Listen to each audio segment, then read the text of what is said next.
Welcome to the Ages of Rock podcast with your hosts Bill Algie, Dennis Talbot, and Alan Tate. We are three guys who have one thing in common, a love of rock and roll. Our goal is to talk about all things rock. We hope you find this show intriguing, funny, and occasionally highly opinionated. Enjoy! Hey folks, welcome to another edition of Ages of Rock podcast. This is episode number 382, and this week we have Paul Wyld, who is the author of the book Jim Morrison, Secret Teacher of the Occult, A Journey to the Other Side. How you doing, Paul? Good. How are you? Thanks for having me on. Absolutely. Glad your people reached out to our people being me. So, just kind of give us an overview of what the book's about. Yeah. So, I came across a book years ago called The Secret Teachers of the Western World by Gary Lachman. And it talks all about this thing called the Western esoteric tradition, which is all about these people that are called secret teachers they're in touch with another reality, like the unseen world. And these people eventually come to a place where they have to overcome their fears about what other people, think about their connection to this other world, and express themselves, find a way to show people this other reality. That's why I chose the opening quote from Jim Morrison's poetry for the book. He said that reality is what has been concealed from us for so long to open up the book, because he's trying to show us this. So I was in my own place in life to be open to this kind of material, to take a deep dive into the occult. And the more that I was reading it, the more Jim Morrison popped into mind. And by the end of the book, it was just so compelling. And then after that, one thing led to another. And how long did it take you, once you picked up on this idea, how long did it take you to put the material together and write the book? So in the fall of 2019, so I found Secret Teachers in 2016. In the fall of 2019, by that point, I'd written in my journals extensively about everything that I was finding. And then I made a commitment to write the book. And of course, I used Secret Teachers of the Western World as the primary source. And I found another book called The Stormy Search for the Self, which talks about spiritual awakening, which is what Jim Morrison was going through most of his life from 13 years old on. I found another book called Gods in Every Man by Jean Bolin, which talks about the Dionysian archetype in one of the chapters. And she even mentions Jim Morrison as having a Dionysian archetype. Also Mick Jagger. I watched Lawrence of Arabia in 2018. I was watching this film and I said to myself, Jim Morrison has seen this movie. I mean, the dialogue and the theme of the film, like, this is right down his alley. And then I was able to contact somebody that he went to film school with. They asked me not to mention their name, and he confirmed that he had seen this movie and he liked it a lot. So when the pandemic hit in 2020, like the day that Trump declared a national emergency, that's when I started writing. And I slowly began to form out my ideas, and I went through many drafts before I came to the final one. And on the day that Biden signed into law ending the national emergency, that's the morning I woke up and said, I can't write anymore. Like, this is done. So the timing was all pretty mysterious. So your COVID time was spent writing the book, and when COVID was over, you were done. Yeah, pretty much. I mean, yeah, everything's shut down. There's no place to play. Yeah. So, I'm just going to start writing this book. Yeah. So you said no place to play. So do you play? You have a band and stuff like that? I did have a band a while back, but now it's just me solo out here in California.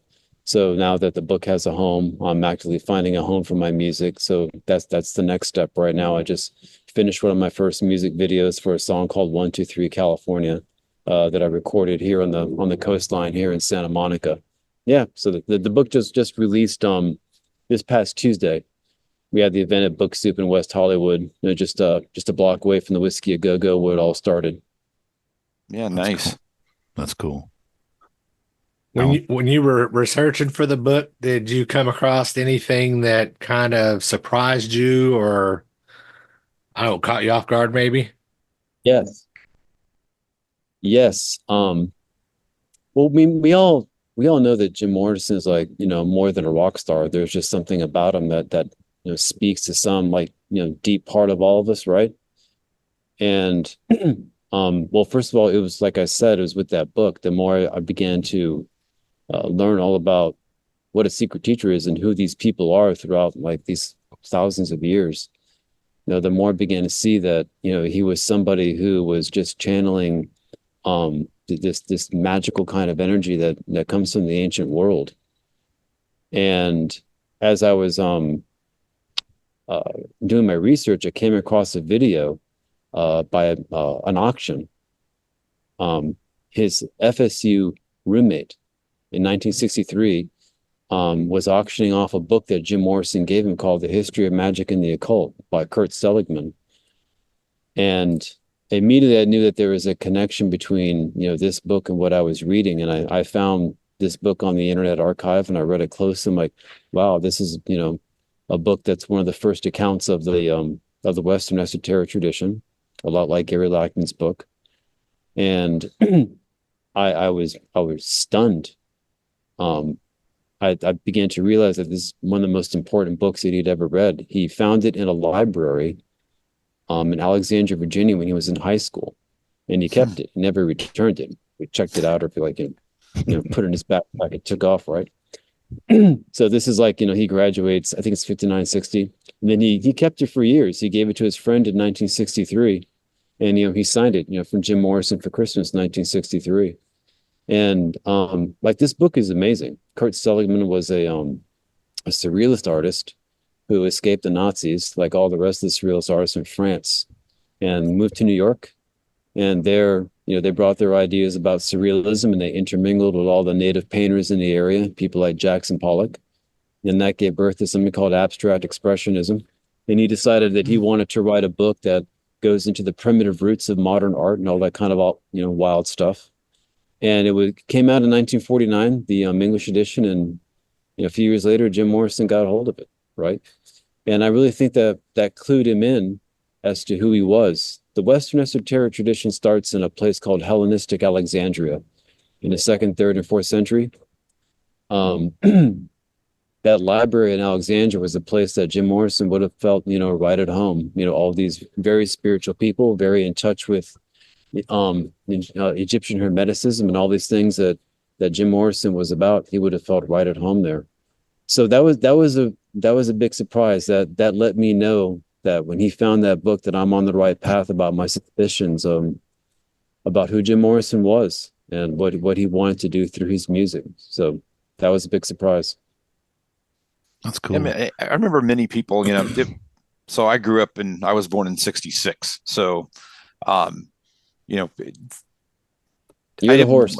Yeah, so not very familiar. I mean, I listened to some of the music, but not a lot of it. But I always found him to be like a little eccentric and things like that, and very different, and just, but not in a bad way. It was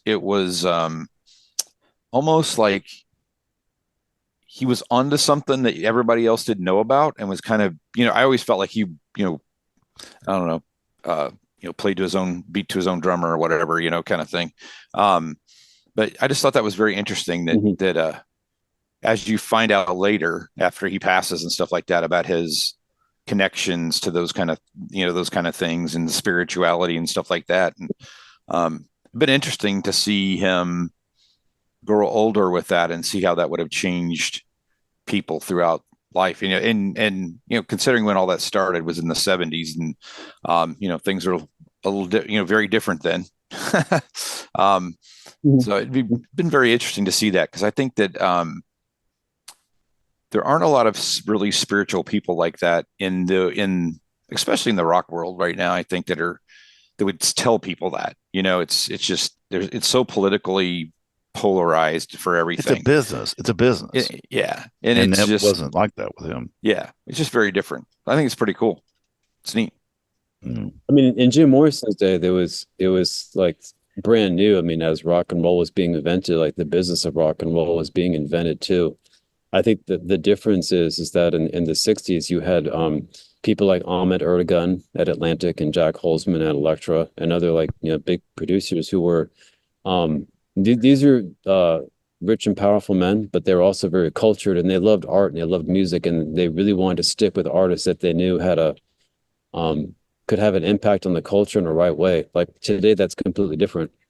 Joni Mitchell, like in an interview that I watched, said that she was at an A&R party a couple of years ago. She said that she overheard the A&R people saying, we're not looking for talent. We're just looking for a particular look and a cooperative attitude. They're just it's all about selling now. And I think that's starting to change because that model's not too sustainable. Well, everything can be so produced now. You don't really, to her point, what she heard was they're looking for the role model person, not necessarily the artist. Those aren't necessarily the same things. I think that's something that, we have is unfortunately something that's happening right now in a lot of different areas. Well, it's become a music business and not more the music. It's not being talented. It's being like you said, a face for whatever they're trying to sell you. You know what I'm saying? And they also look at how many followers you have on social media. Oh yeah, exactly. Yeah. Because that takes the work out of it.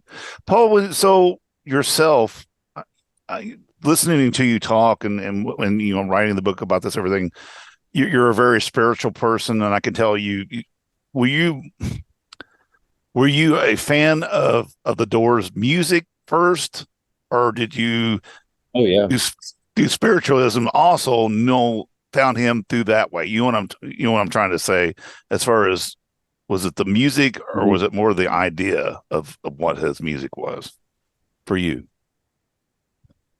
Well, I love the music right off the bat. I mean, I love classic music. I had a stepbrother growing up in Miami who had an extensive record collection in the 80s. Mm-hmm. And that was my introduction to music. And he had like all the really huge, remember those 6 foot tall rock posters, that you used to get at the record store and all that. And he had like this big one of Jim Morrison, right? And he also had a copy of No One Here Gets Out Alive, which is, like everybody, that's, my first introduction to reading. But I loved reading books my whole life. So when I found out that he was a big reader, I felt like I found a hero in this guy. And I found the lyrics to be very different. I just found everything about it to be different. And it all stuck with me. And I ended up reading the books that he read. Like I got into Friedrich Nietzsche and Arthur Rimbaud, and I'm like, wow, all this stuff is really interesting. And I naturally just liked it and took to it. Right. And in college, I ended up, my senior thesis was a comparative like William Blake and Friedrich Nietzsche. When I moved to Los Angeles in 2016 from Boston, all of the 50th anniversary stuff was going on with the Doors, which was kind of like in parallel to where I was at and what I was discovering. And going back on, now that cyberspace is here, there's, such a wealth of Doors stuff that was not there when I grew up. There's like the video that I just talked about with Ed Martin at the auction. There's so many interviews and documentaries. There's suddenly just thousands and thousands of pictures of Jim Morrison that we've never seen before. There's even a couple of videos that you can see of Jim Morrison with Harrison Ford when he was their roadie when they were making a documentary. A lot of people don't know that, right? He was a carpenter. So by the time I got to, writing the book and doing the research, I mean, I had in my mind all the Doors lyrics. I know American Prayers poetry album by heart. I've read all the books. Over the years, I've read every book that I could find on them. So when I did the research and I found the right books to use, I could, I'm gonna say it was easy, but things kind of were lined up with the lyrics and the quotations and the poetry lines to match up with the material that I was studying. So it just kind of all coalesced from like, just a lifetime of like, being familiar with it. Well, interesting. So quickly, did you have trouble finding a publisher for this? I mean, once you got your idea, like I said, you were in COVID, that situation, and you're writing this book. Did you have trouble finding a publisher, or is it because there's been so many books written about Jim Morrison and everything else? I mean, Yeah. was there? So it's like it's like, well, you know what? We got a lot of these books. I mean, or was it pretty easy when you put it out there? Did you find a publisher real quick? No, it was not easy, but it was easy with Inner Traditions. So I got in contact with Gary Lachman. Gary Lachman is fantastic. His books are great. He was very generous and very kind to all the writers that I reached out to. They're all very supportive, really kind. They really liked my idea. They believed in what I was doing. So I had enough enthusiasm, momentum to like to see it through. And I kept telling myself, like, who the hell is going to publish your book on Jim Morrison, right? Like, what have you got to say? But I knew I had something here. So when I finished writing and I started to look for a publisher, I did what everybody else does. I looked for literary agents, and I sent off book proposals to major publishers, minor publishers, and got tons and tons of rejections. Inner Traditions, just from looking through their books, I said to myself one day, like, these guys would be great, but I don't know if they would be open to this at all.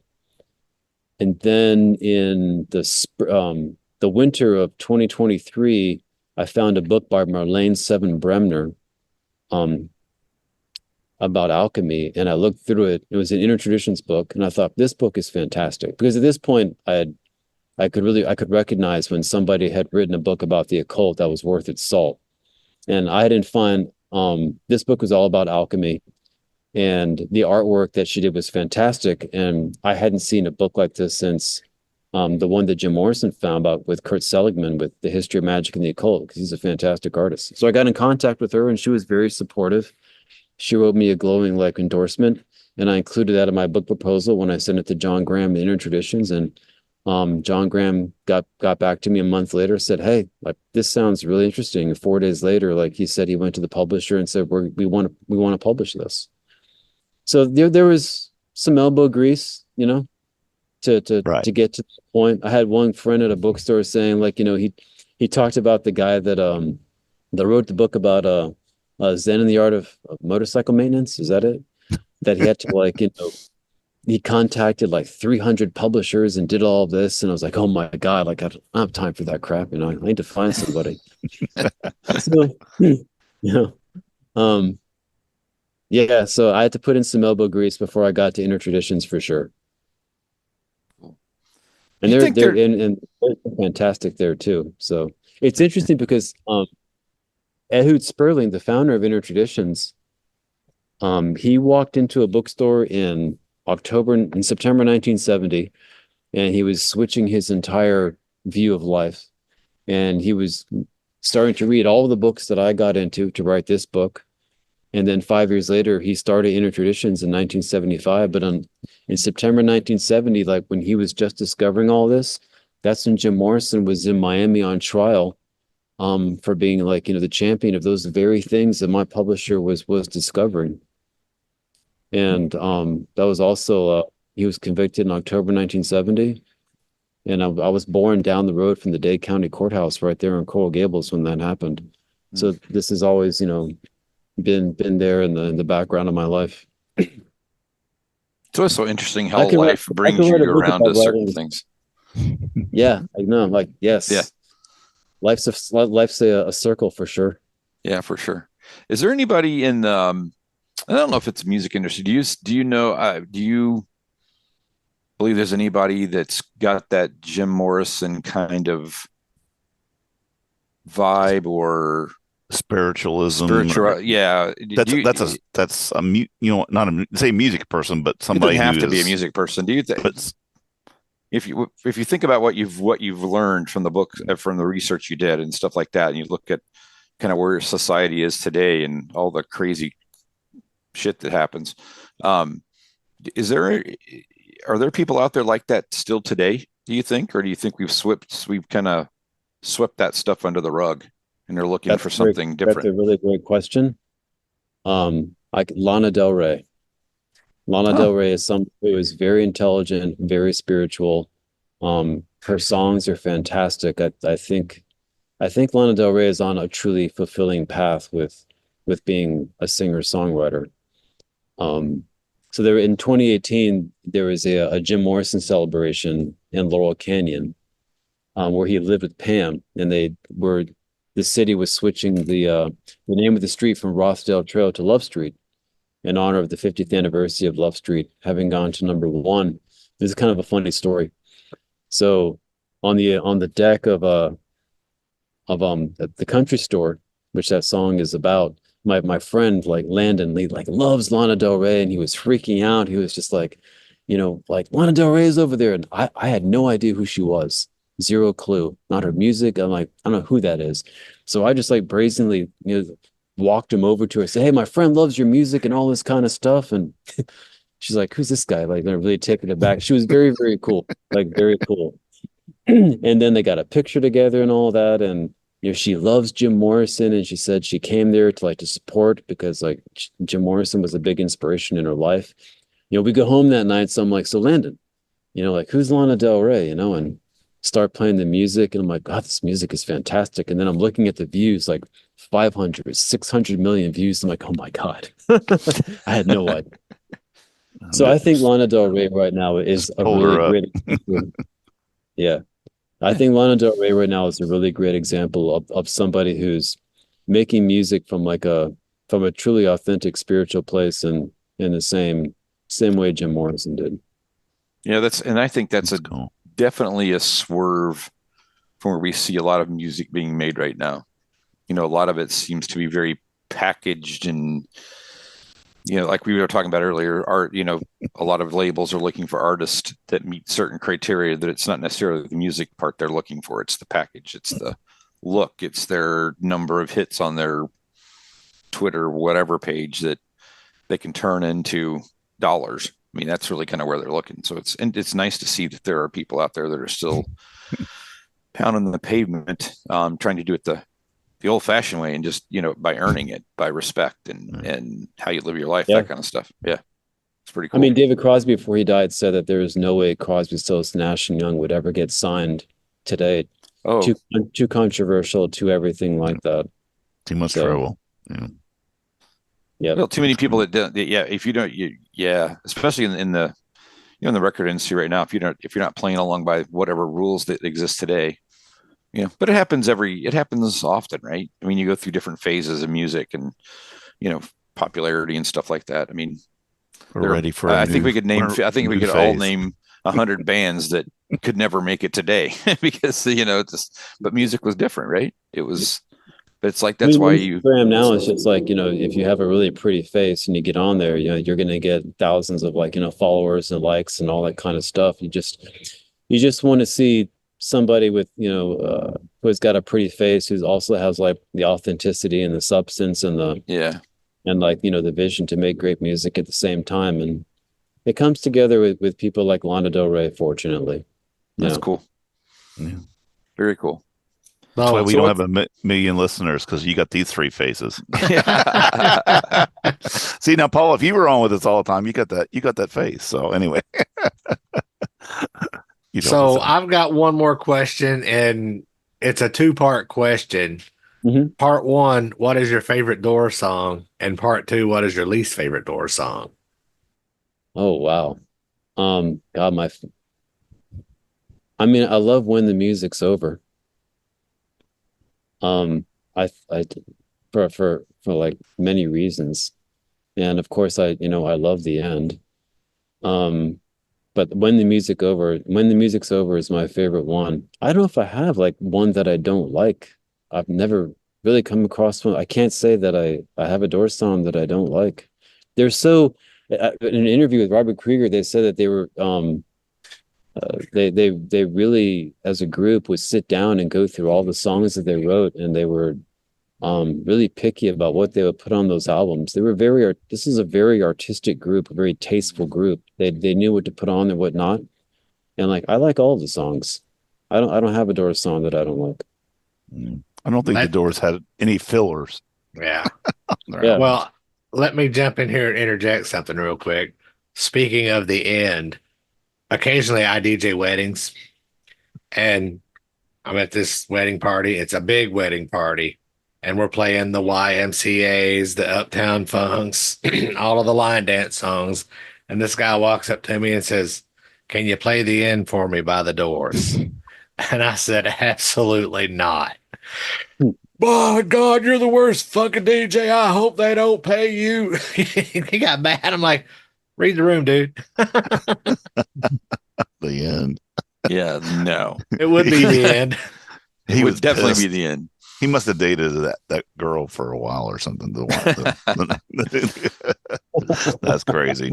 It's highly possible. So Paul, where can people find this book? So the book came out on Tuesday, and it's available on Amazon, BarnesandNoble.com, all the usual suspects of the media outlets here in the United States. And then it comes out in the UK on the 24th of October, and then in Australia on November 13th. Cool deal. Cool. Going to be doing any signings anywhere or anything? I had a signing at Book Soup just this past Tuesday. Cool. That went well. And then on October 1st, at the Echo Park neighborhood in Los Angeles at Stories Books and Cafe, there's going to be a book discussion with a really neat lady named Jennifer Hunley, who is the creative director for a really awesome series of books called The Library of Esoterica that's put out by Taschen. These books are amazing. She's got one on alchemy, one on witchcraft, another one on the tarot, another on plant magic, and like the artwork in these books is amazing. And it's just very rich with esoteric knowledge and history. Actually, it's really incredible that this is the person that's going to moderate this. That's October 1st. Cool. Nice. Cool. Nice. And then Thanks for being on, man. Appreciate it. Website too. You got a website? Yep, paulwyld.com. There you go. That's pretty easy. Now, the title of the book, again, is Jim Morrison, Secret Teacher of the Occult, A Journey to the Other Side. And I believe Paul spells his last name Wyld. Is that correct? That's right. Yes. So paulwyld.com. And y'all know you can check us out, agesofrock.com, find our social media and our past episodes. And we'll see you next time.